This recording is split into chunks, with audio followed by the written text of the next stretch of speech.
Hello everybody, welcome back to episode 3 of the How to Foil series. My name is James Leigh and we are here with Nathan van Vuuren. Today we're going to be speaking about... We're going to be talking about dock starting and pumping. So stay tuned guys, it's going to be a good one.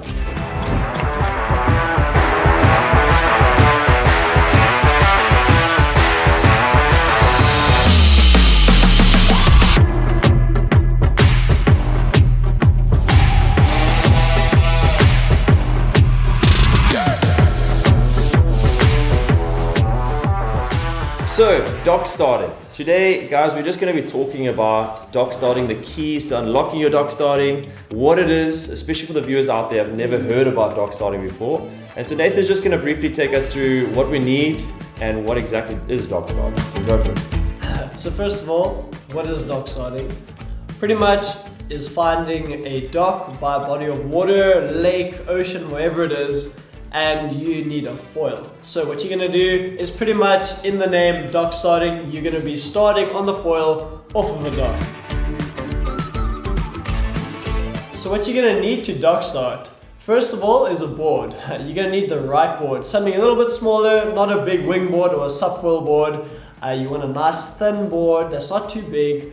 And then what else you're gonna need is a large foil. It doesn't matter what weight you are. When you start with the dock starting, you're gonna need to start on a bigger foil than you would usually ride. Just to keep you going, as soon as you run off the dock, hop onto that board, you wanna stay up as soon as possible.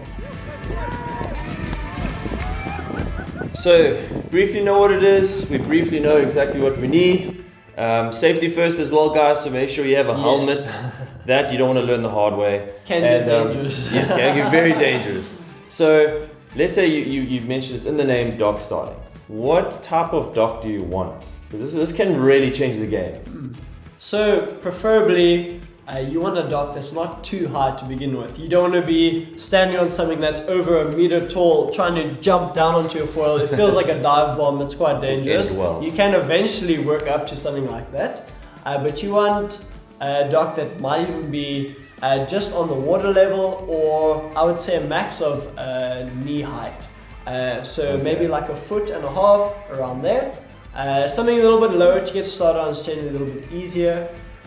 So if your dock is a little bit lower in the water, I would say you can use a shorter mast. Just thinking practically here.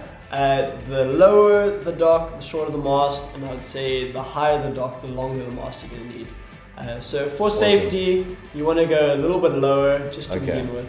So before you start, always check out the area, look if there's any boats like around the dock, if there's any ropes in the water, any cables underneath. You don't want to be going out and damaging your foil or other people's equipment on the dock. So make sure it's a nice clean dock, preferably wood or something, you can get a plastic dock, just for safety reasons.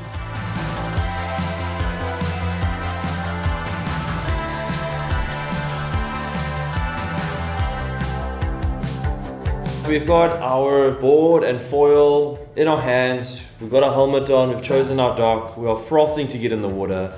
And so Nate, how do we launch off a dock? Because I know like with prone foiling, toe foiling, wing foiling, you've got something that gives you momentum to get on the foil. So how on earth do I get this foil, me on top of the foil and going out on the dock? So there's a few very key steps that we're going to go through to just make sure that your learning experience for the dock starting procedure is as smooth as possible. So step 1 is you want to, first of all, you need speed to get going on the foil. So step 1 is to put your foil in the water, give yourself as big of a run up as possible because the more momentum you have, the easier it is going to be. So it does depend a little bit on the dock, how much space you have. So try and give yourself as much space as possible to get speed to run with the foil in the water. And then step 2, once you're running, you're getting near the end of this dock and now it's like, okay, now something's gonna happen. So what you're gonna wanna do, as you're running down, you're gonna want to push the board down with your hands and jump onto the foil, preferably back foot first and then front foot. So it's a little bit of a process, trying to find which foot to go on first. But as soon as you can run, hop onto the foil. There's a lot that happens in that like 3-second gap. but it's very key that you get both your feet on. And then the third step is to start pumping as soon as you have your feet on the foil. Awesome. So it's going to be a bit of a hit and miss, I would say, in the first couple of rounds. You've run, you've jumped on your foil, now your feet are in the wrong place completely. So you're going to need to learn to shift your feet around a little bit.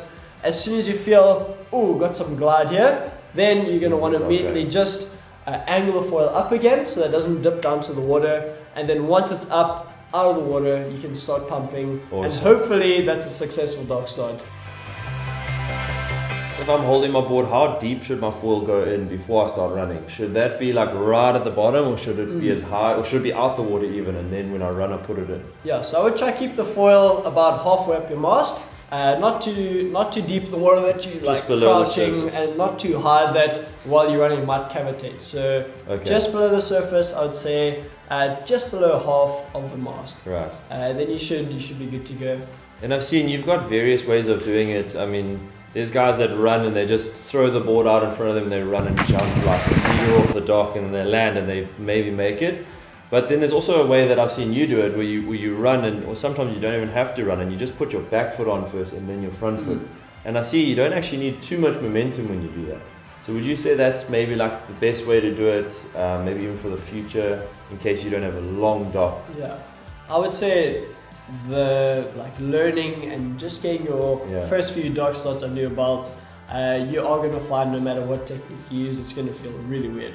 But we have found teaching a lot of our friends, getting them into dock starting, even James and myself learning, it does make a huge difference learning this way instead of the other variations where you might have to throw the foil and then run and jump onto it. There's a lot that can go wrong. Yeah. So with this way, it just gets rid of any error that could go wrong. So you're holding the foil up the whole time. There's no moment where it could flip or anything. So you're holding it, Also, holding the board is very important.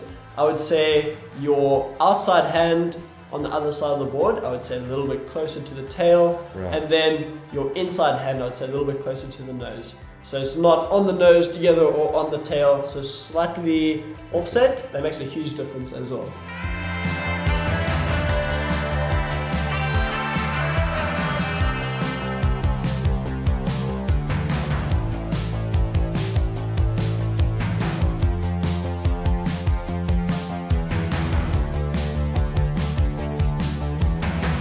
Okay, Nate, so now that we have launched off of this dock and we have possibly got our feet in the right place, a whole new world begins, right? And this is called pumping. So back in the day, I remember you were one of the guys that actually set the tone for pumping with the whole technique of swinging your arms and linking something like 50 waves on a tiny foil. When was this, like 5 years ago? Yeah. I still remember watching the clips and getting so amped to foil. Briefly take us through pumping. This is a big topic because now once we're off the dock, it's all good and well. I mean, dock starting is fun, but the pumping is what we're really after. Yeah. So what do we do if we've made the launch, we've got our feet down and we're up on the foil? What's next? So that next step, once you've successfully, as you said, launched yourself off this dock, you're flying and now it's like, oh, you want to keep going.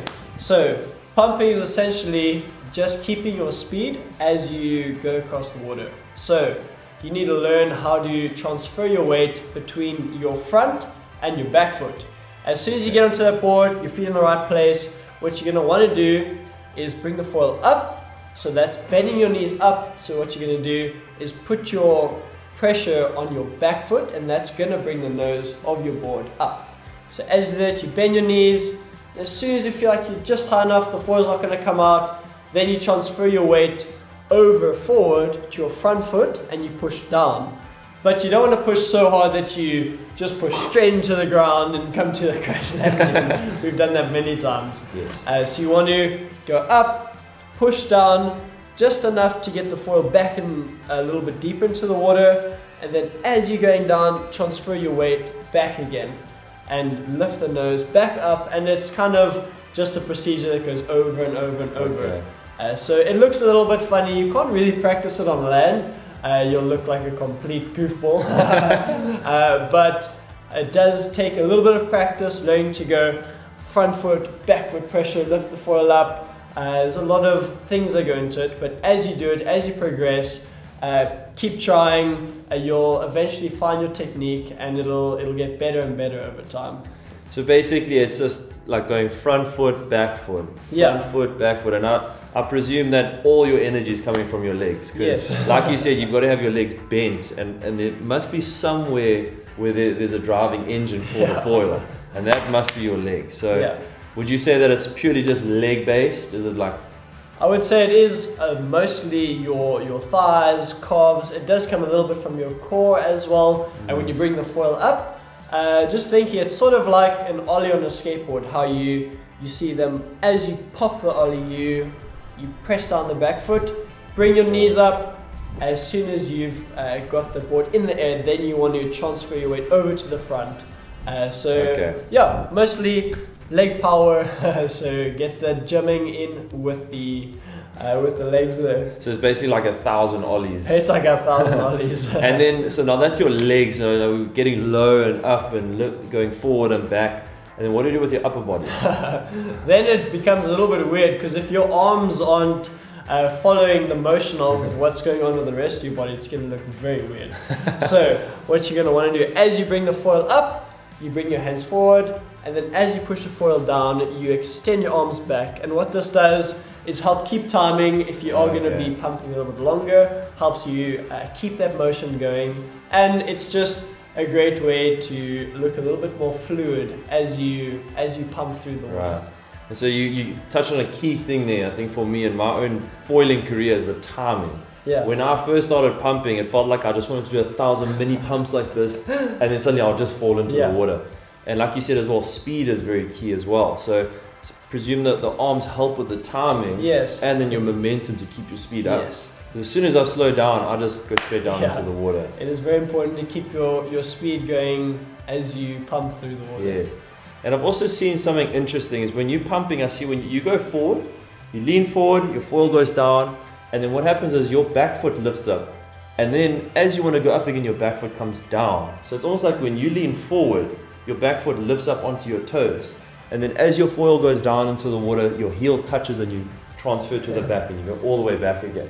You're giving away some secrets to the foiling here. So what that is pretty much the result of is, as I was saying, when you bring that foil up, you don't want to have any pressure going down the board, because you want that foil to come up freely. So as I'm pushing down and lifting that foil back up, I'm trying to get as weightless as possible when pumping on the foil. So that's where you'll see a few guys, you'll end up maybe slightly lifting the heel of your back foot just to have a little bit less pressure. So just try to stay as light on your feet as possible when you're pumping and you bring that foil back up. And then you can push down hard again. Okay. And then another question I have is, where should you be looking? So you want to make sure, I mean, it is fine to look down maybe as you get going, just to make sure your feet are in the right place. But as you start pumping, you get going, you want to make sure that you're looking where you want to go. And that does end up putting your body position in a better angle. You're not as hunched over, maybe a little bit more straight up. It is just better for for your body as you do it. But also just making sure where you're pumping, you're not going to ride over a duck in the water or a rope or a boat or something.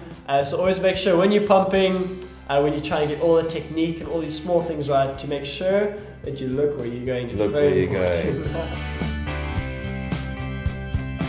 And then probably the most important part of it all, because you're so focused, remember to breathe. Yes. There's been so many times where I fall in the water and I just, just like pump, I'm going to pass out and see stars and stuff. So make sure you breathe when you try. That's a very big part, especially if you're pumping a little bit longer. You'll find like you're holding your breath, trying to push through, kind of like weightlifting, but you want to make sure that you're getting that breath in and that breath out. Otherwise you will see stars.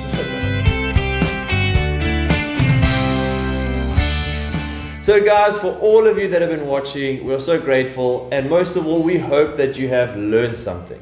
Just absorbing some of the keys to unlocking your dog starting, unlocking your pumping, just things like momentum, timing, speed, breathing, and not wiping out wearing helmets. So Nate, what are you going to take us through next? So we are super excited. The next one we're going to be looking at is the beach start. It is an awesome thing, super psyched to go through it. So make sure you like and subscribe to the channel so that you can stay tuned for more content coming soon. It is going to be absolutely awesome as we dive into the next thing of foiling. Stay tuned and we'll see you guys soon again. Cheers!